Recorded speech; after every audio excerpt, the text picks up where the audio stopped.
Hey NAI football fans, this is Corey Thorpe along with my co-host John Cooper, and we are here with week 9 of the NAIAFBALL live show. What a great week of games we had last week. You know, we had a lot of teams make a lot of statements, like Marion. You had Kaiser make a statement in the Sun Division. Then you had a team like the Evangel Crusaders who took a big loss to Grandview earlier in the season. They bounced back over Benedictine, giving the Ravens their second straight loss. They sure did. I tell you what, let's jump right into it with our notable results of the week. You had Marion handing Concordia a loss. Really what stood out to me in that game, Concordia has been a second half team all year long, and Marion would have none of it. Yeah, absolutely. Concordia has done a great job grinding teams out on the ground. And we saw Marion against St. Francis a couple weeks ago really put the pounding on with their defensive front. And they really contained Concordia in that second half, where Marion really didn't have to worry about the outcome of the game, to me, Corey, early on throughout the game. To me, I felt like there was no worrying from Marion at all.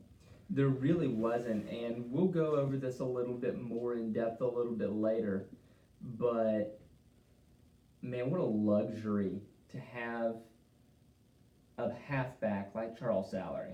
Absolutely. He was our player of the week a couple weeks ago, and they just feed him the rock, and they love to give it to him often. You know, if the NAIA kept statistics of how many attempts, and it might be on DAC stats, I'm not sure. Probably is. He probably has to be at least in the top 5 because he is the soul of their offense right now, and will continue to be. Yeah, exactly. He had 46 attempts in that game, by the way. Now, over to our game of the week over in Idaho. That was a great game to have as our game of the week. You know, I thought a lot more points were going to go up, but if you watched a little bit of it, they had to postpone the game, Corey, because the weather was a little bit bad, which kind of makes that 58-yard field goal more impressive because it was wet grass out there. So, you know, that College of Idaho, who's going to beat them out there? I think they have a shot to run the table in the regular season.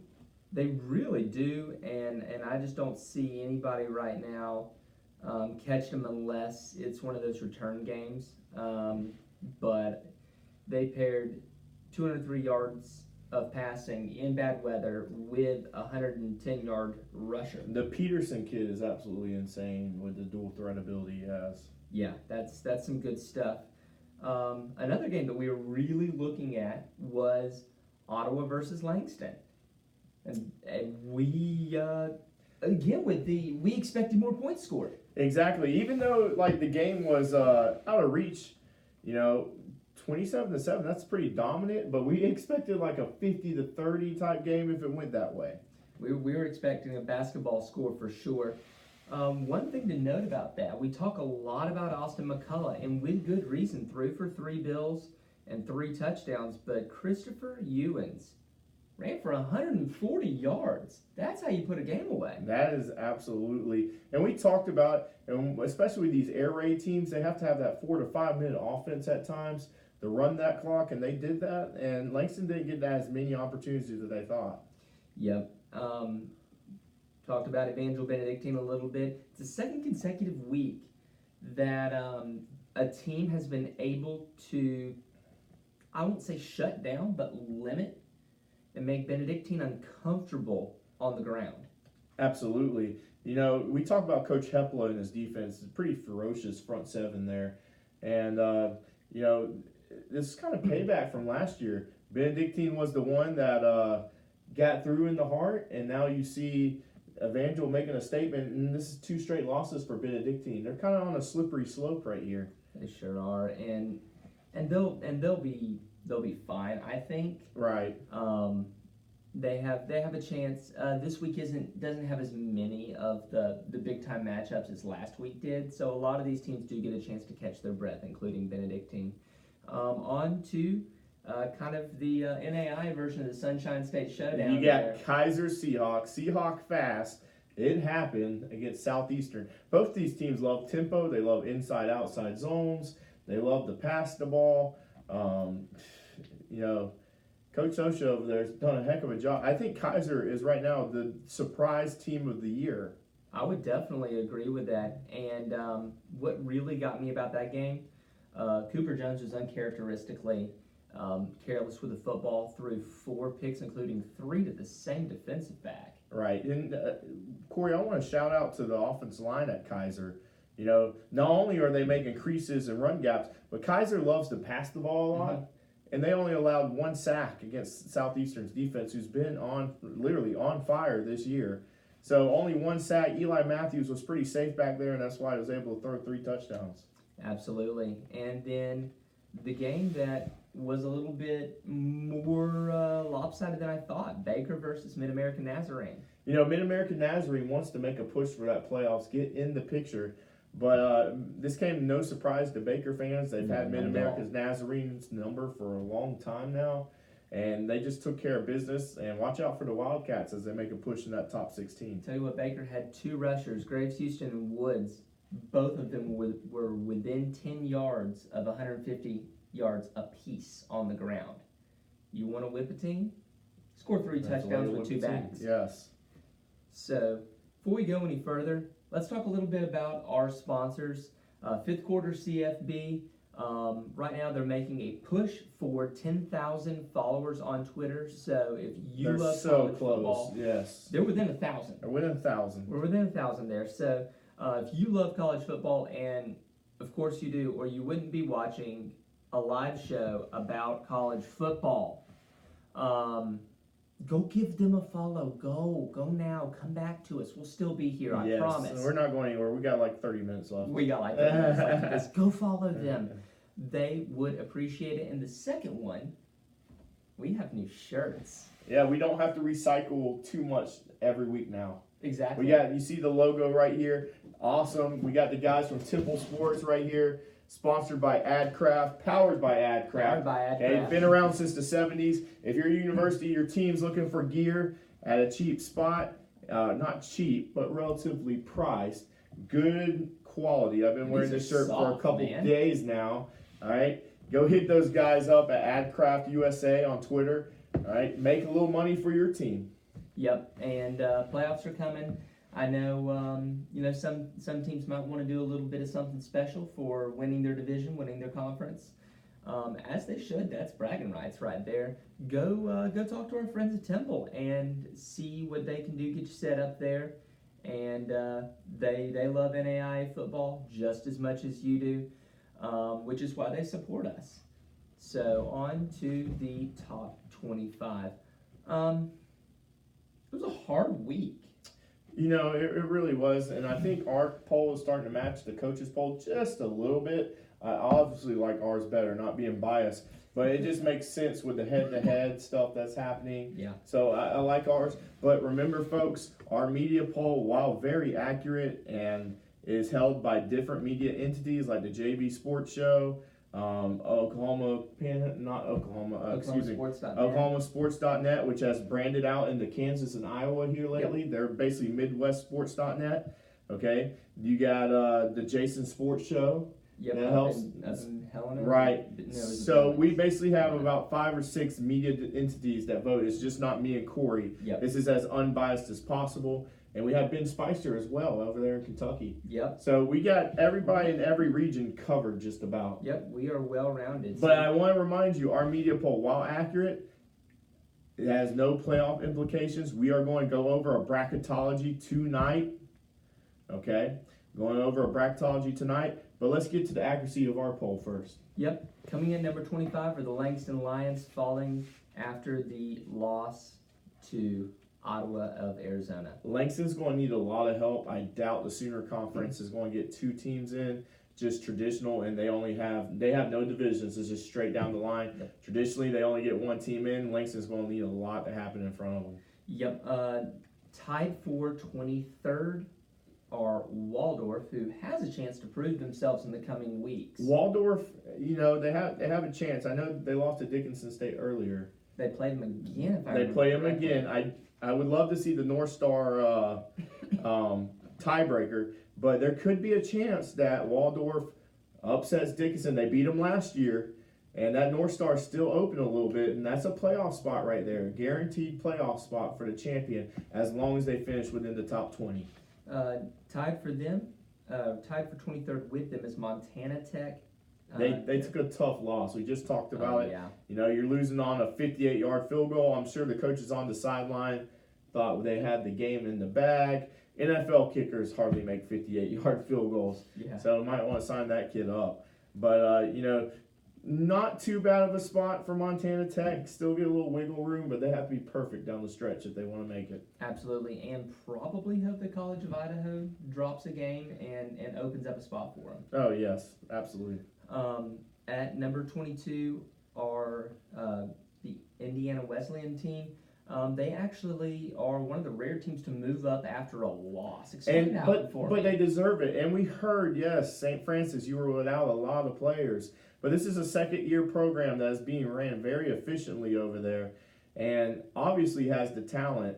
They're in a great recruiting area in the Midwest over there, and they're competing with the same guys that Marion and St. Francis are competing for. And these guys are coming right out the gate, doing it right. They lost 31-30. But they've been hovering around the voting area for a while now. It's not just because, boom, they lost 1 point to the two-time national champions of 2016-17.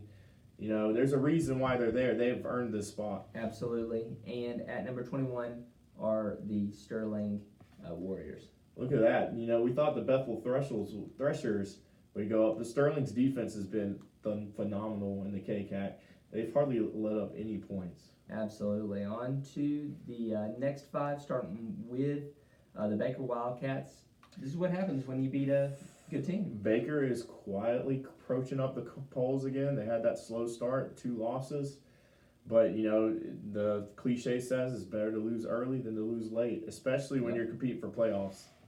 And number 19, you've got the Southeastern Fire. Not a horrible draw. No, the thing is, as the Sooner Conference we talked about, and Southeastern's won the conference or won a share of the division, the Sun Division, 4 straight years. Now Kaiser is in the driver's seat. But we talk tradition that the Sun Division doesn't get, you know, they haven't really got more than one playoff team. The whole division was left out last year. Kaiser's going to change that this year. Yeah. They're going to finish in the top 16. So Southeastern's going to need a lot of help. They're either going to have to hope that Kaiser drops 2, most likely. Yep. At number 18, we've got Siena Heights. You know, their defense has been, the mid-states is popular. Defense is popular over there. Siena Heights is in good position. They got to win those big boy games, though. Waiting for that. They got an opportunity this week. We'll talk about that in a little bit. But if they win this weekend, they're gonna be in the driver's seat. They're gonna be controlling their. Because at-large bids, and we're going to talk about where bracketology is going to be hard to come by. Yep. At number 17, we've got Reinhardt on top of their Mid-South division. You know, we talked about Reinhardt. You know, they've lost to Kaiser, which is showing to be a very good loss. Yeah. You know, we don't talk about quality losses because that's just what losers talk about. And then they have the FCS loss to Kennesaw State, who is a top FCS team. You know, Reinhardt's doing their part with Coach Miller over there. And we talked about how physical of a team they are. Really are, but they've got to play it absolutely perfect. No slip-ups for the Eagles if they want to make the playoffs again. Yes, so very physical team. I'm in their division over there in the Appalachian Division. Pretty much, I guarantee you they get 2 to 3 offensive linemen on the first team when season ends. No doubt. And at number 16, we've got Benedictine falling down a little bit more after that second straight loss. Yeah, they took a huge tumble in the coaches poll, actually. They were 5 in the coaches poll, and they tumbled all the way to 14. 9 spots, the biggest drop. We were a little bit more gracious with that, and deservingly so. Well, I thought that was a 2-week drop, though. Yes, it was a little bit more graceful than graceful. Yes. So they're definitely on a slippery slope in the heart, but they still have a shot to win their division. They really do. Yeah. At number 15, you've got Concordia, who, you know, lost to Marion. That's not a horrible loss. Again, they're still kind of in controlling their own destiny at this point. Right, and that Mid-State Football Association, the Mid-East has a chance to get 4 teams in. And St. Xavier is going to get in. So the Mid-States, I think the record for NAIA teams in the playoffs is 5. Right now, the Mid-South and Mid-States are making a race towards that. Absolutely. At number 14, you've got Dickinson State. I mean, who else left but Waldorf to challenge them? That's basically a playoff game right there. They've got Valley Inside City. the playoff. Valley City, yes. And they're receiving votes this week as well. Right. You just got to go out and win the games that you're expected to win. Absolutely. And you'll be fine. At number 13, it's St. Xavier. We just talked about it. Win out, you're in. Yeah, St. Xavier has probably the clearest path to the playoffs. Nobody's challenging them on their side of the Mid-States. That's the great advantage of being on the Midwest instead of on the Mid-East in that football conference. And number 12 are the winners of their game against Benedictine. Again, is the Evangel Crusaders. Yeah, like we said, they took a tough loss to Grandview a couple weeks ago, but here they are back at it. They're making a run for that at-large spot or possibly a division title. Nobody's really punishing them that terribly much. No, not at all. For that Grandview loss. I mean, the more Grandview wins and the more suffocating their defense is, the more everybody realizes that in that close razor-thin game against Evangel. Yeah, and that side of the division with Evangel, Baker, and Benedictine, I mean, the Heart's going to be a tough one to sort out. Yep. We will in just a second. Yes. And at number 11, just outside the top 10, are the Kaiser Seahawks. Do you think they make it inside the top 10 by the time the season's over? I think they have a chance in our poll to make it this week. Yeah, because I mean, it really depends on St. Francis Siena Heights. Right. I think they have a chance to make it in this week. The coaches poll has them at 19, which I think is absolutely ridiculous. I think Kaiser is definitely better than the 19th team in America. Kaiser's at 12. Are they at 12 in the coaches poll? Excuse me, I'm sorry. So for the coaches poll, they're at 12, and then our poll, they are 11. Okay. I was about to say, I must be looking at an older version right now. Yeah. But so Kaiser, I definitely think they'll crack the top 10. Then in both polls this week. Yeah. You're going to have a lot of moving around in there, especially with rivalry week at the end of the season, is going to necessitate some moving around. Right. At number 10, getting back into the top 10 is St. Francis. Yeah, same story as last year. They dropped too early, and here they are again, drop the game, and they're back at it. Absolutely. Tied for 8th is Ottawa, shooting up into that a little bit further into the top 10 with that good showing against Langston. I can't believe people say we have them too high. This is a problem where a lot of people aren't self-aware of what's going on in NAIA. Ottawa's got a great offense. They showed that you can say whatever you want about Langston, but they have a solid offense as well. And to hold them only to 7 points. And sure, they're in the Sooner, but they're beating the pants off of everybody in there, and that's got to count for something. It's the same argument you make for Kansas Wesleyan. Exactly. Well, Ottawa basically punched their playoff ticket. As long as nothing horribly goes wrong, that pretty much punched their playoff ticket. Just about it. Tied for them at 8th is Northwestern. Our voters are starting to sour just a hair. Yeah, they're dropping them down a little bit. They don't find them very impressive.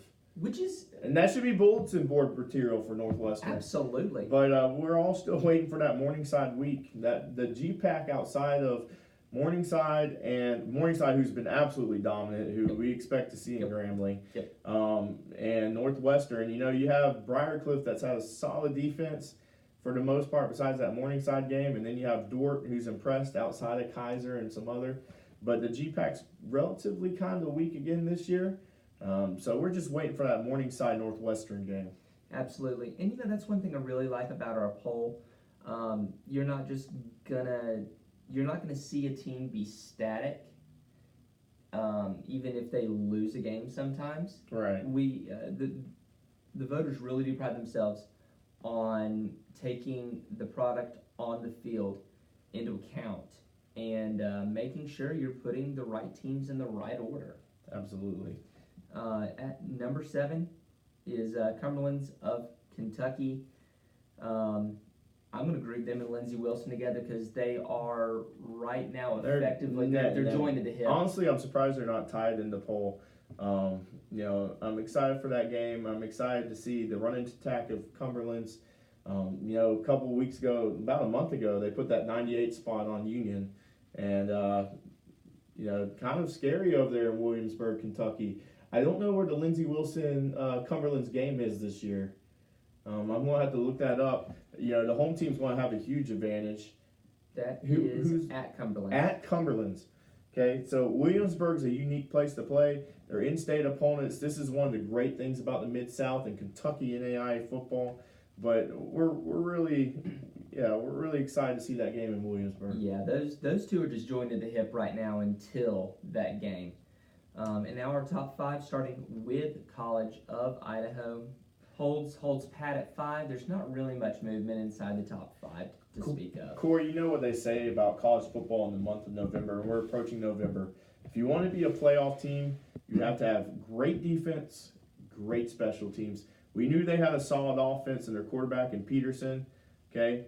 But they showed they had solid special teams with a 58-yard field goal and to hold that Montana Ordigger team to 14 points. 2 things you need for playoffs. Yep, absolutely. Number 4, Grandview keeps suffocating. Yeah, Joe Woodley is probably the most impressive new head coach this year in 2019. I don't know what else to say. They've absolutely dominated everybody they played except for Evangel, and that was just one of their sloppy games.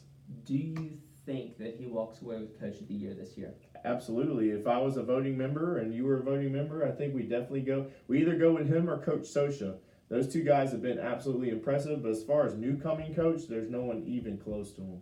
Yeah, he's done a great job taking over his dad's program. Number 3 and numbers 2 and 3, we had a flip.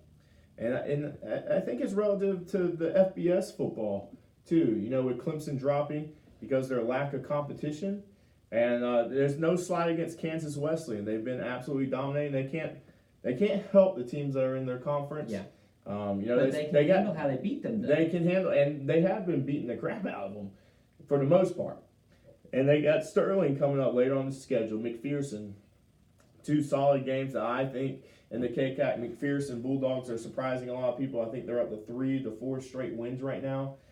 They're floating outside the top 25 if they get something else going again.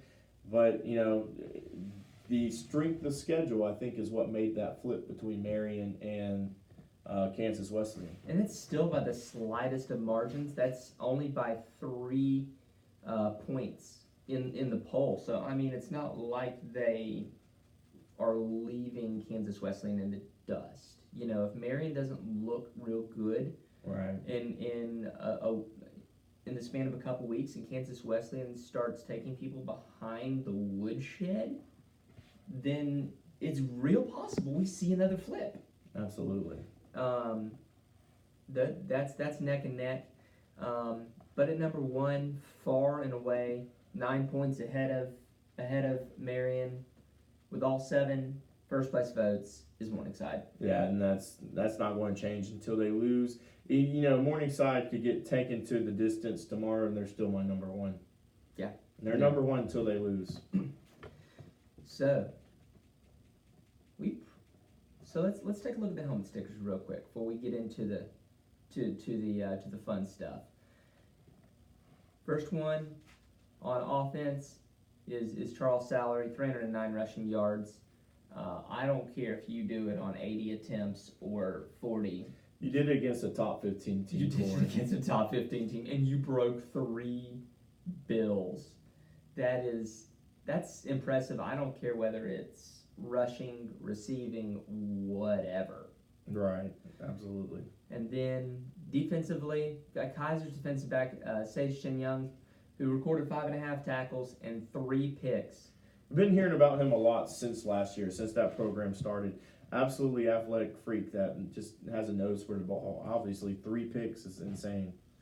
I mean, after the second one, you just got to go, okay, where is he? And I'm not throwing it there. So we talked about it a little this week, and we decided that it is about time to start a little bit of bracketology. Behind us is last year's bracket. It's a little small for y'all to see from there. Hoping at some point to get a blank 2019 win that I can place there. Right. And we'll do this big time. But I figured what we'd do would be kind of a buy or sell style segment. We're going to go through the conferences, and we'll go through the teams that are by rank, and we'll buy or sell the teams based on whether we think that they're going to make the playoffs or not. Okay, let's start. All right? And these are roughly alphabetical. There are some that are a little out of order because I wanted to keep some of the divisions together, but mostly these are alphabetical order. So, that being said, we start with the Frontier. Okay, let's absolutely. And that would be College of Idaho. They are definitely in. They are up 2 games in their conference. They're 6-0. The next closest teams are Montana Tech, Montana Western at 4-2. They are definitely in. I also buy them being in. What do you think about the 2 Montana teams? Montana Tech right now is at 20. Montana Western's at 24. At this point, because of the fact that we're talking bracketology, I'm taking all of my rankings from the coaches poll. Right, absolutely. So we're transitioning over there. It's absolutely hard to get an at-large bid when your conference doesn't have divisions. It's just less opportunities, in my opinion. And you're stacking against more teams, basically, than your own division. But I think the best chance there is probably Montana Tech to slip up. But it really depends. This whole bracketology depends on the at-large teams of the mid-states, the Heart, and the mid-states, mid-south, and Heart. So. Yep. If one of those slips up, you get an extra one somewhere. So you just got to control what you're doing, but I definitely think that College of Idaho will only be the only team to make the playoffs. All right. The GPAC has a couple of teams in the top 25, starting with Morningside. That's a no-dust statement. They're going to be there. They could almost lose every game from now until the end of the season. No, Morningside, they got to win out. Here's the tricky thing about the GPAC. And Northwestern has to be careful, even if they're 9-1, Corey. If they take a very devastating loss to Morningside, and they keep winning non-impressively in some of these games, I mean, I think you could see a situation. I don't think so because there's so much value in a 9-1 record, but they cannot slip to 8-2. But I could see a 1%, 2% chance that they don't win impressively. They get routed by Morningside when this is their year to beat them. I mean, there could be talk that Northwestern should be left out, but GPAC will get 2 teams in. Yeah, Northwestern is just in a really good spot right now in the coaches poll at number 5. They've almost got to make it. It would be hard to drop, after one loss. Really would. From the Heart, really the only one in the top 25 is Grandview. From the north. From the north, yes, and they're the only one that's going to make the playoffs. Grandview is, they played the other teams from the other division already for the most part.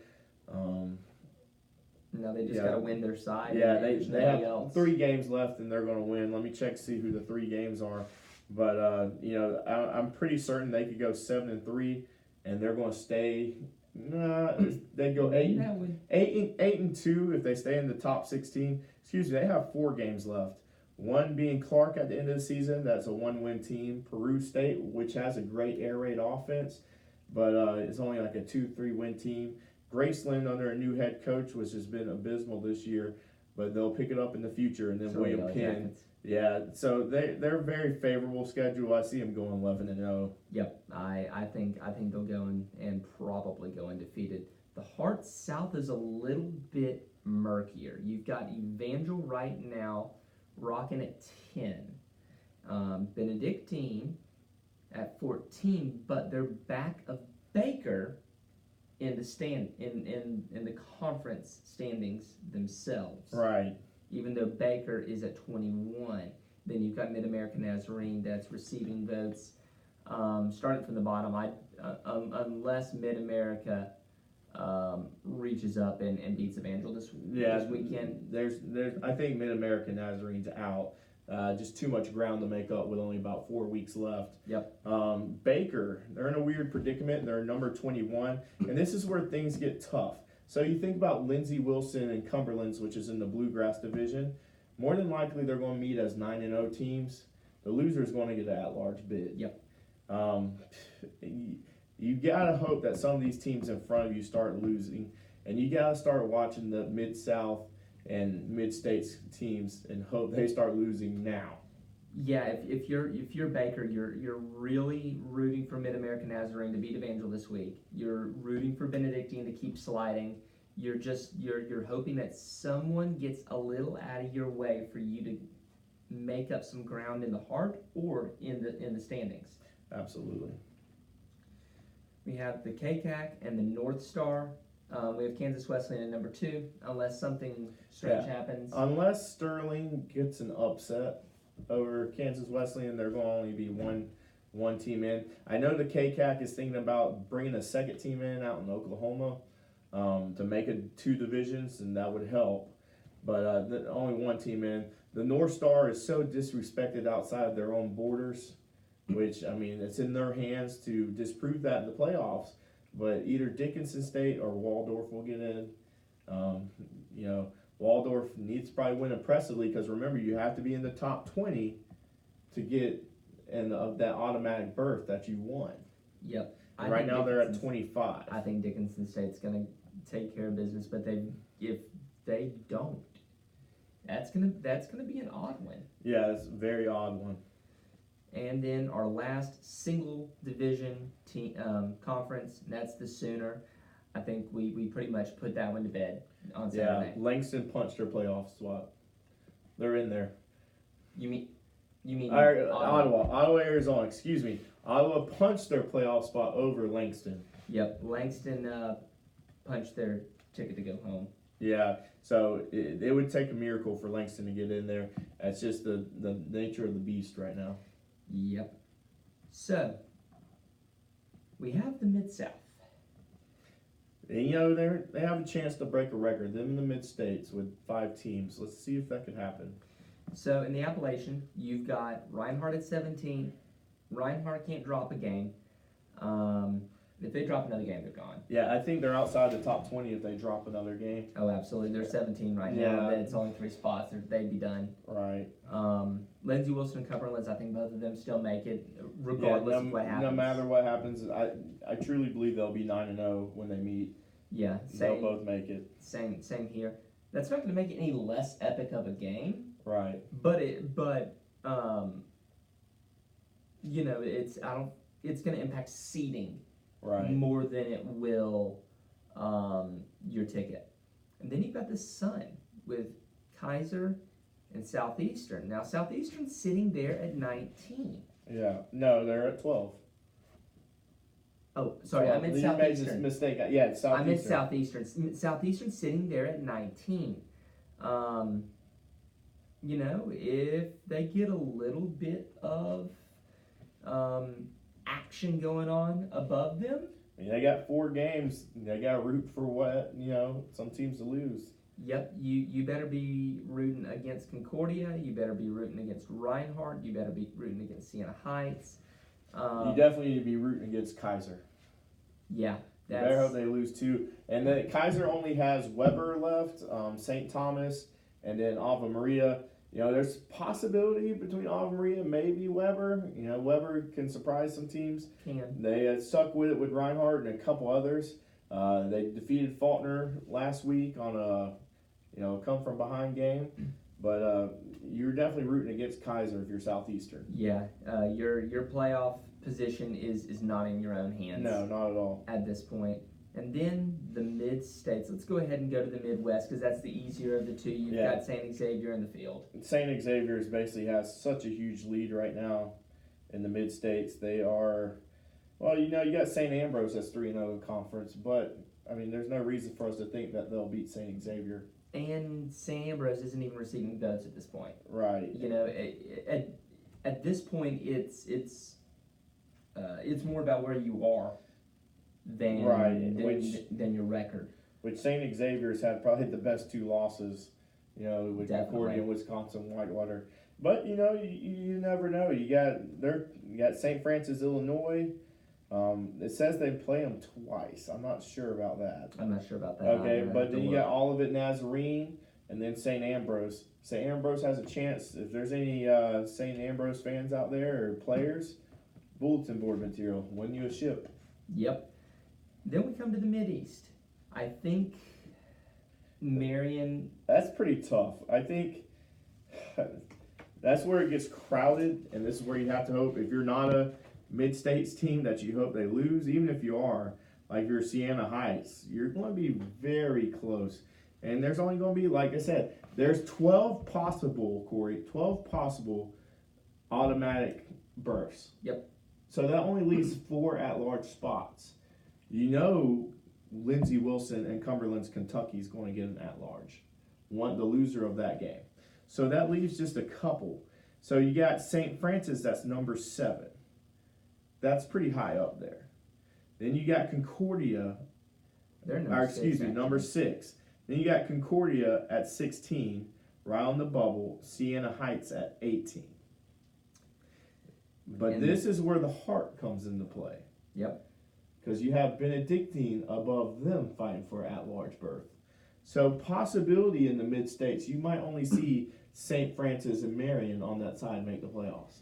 You really could. Marion down the stretch goes to Indiana Wesleyan and goes to Siena Heights. Right. That's not an ideal set of stretch. And honestly, we're talking about these teams, Corey. If you had to pick one, which team do you think is automatically safe for the playoffs besides Morningside?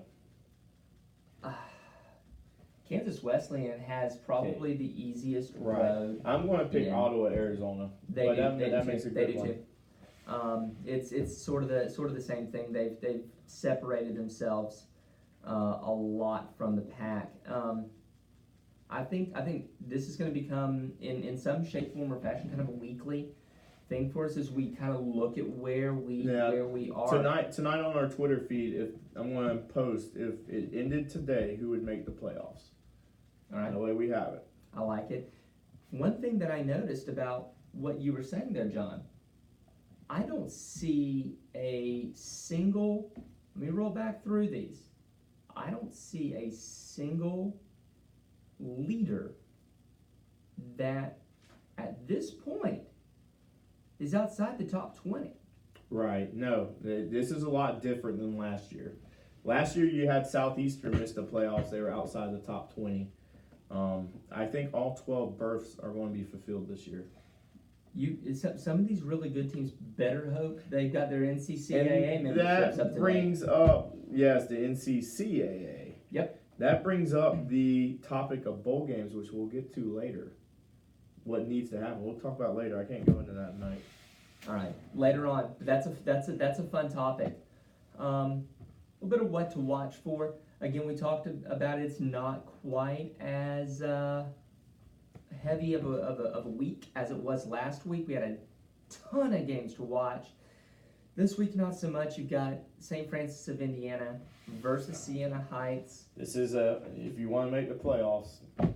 If Siena Heights wants to make it in, this is your game to do it. That's right.